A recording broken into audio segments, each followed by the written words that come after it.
അധ്യാപക സർവീസ് സംഘടന സമരസമിതിയുടെ നേതൃത്വത്തിൽ ജനുവരി 22 നടത്തുന്ന സമരത്തിന്റെ ഭാഗമായി തൊടുപുഴ തഹസിൽദാർക്ക് പണിമുടക്ക് നോട്ടീസ് നൽകി. നോട്ടീസ് നൽകിയ ശേഷം ജീവനക്കാരുടെ നേതൃത്വത്തിൽ സിവിൽ സ്റ്റേഷനിൽ പ്രതിഷേധ പ്രകടനവും യോഗവും നടത്തി.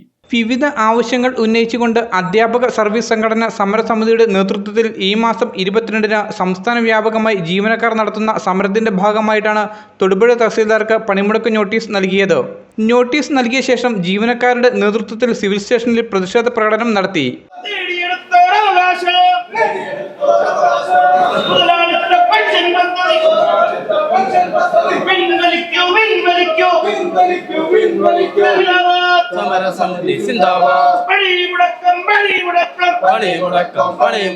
തുടർന്ന് നടന്ന പ്രതിഷേധ യോഗം ജോയിന്റ് കൗൺസിൽ സംസ്ഥാന സെക്രട്ടേറിയറ്റ് അംഗം ഡി ബിനിൽ ഉദ്ഘാടനം ചെയ്തു.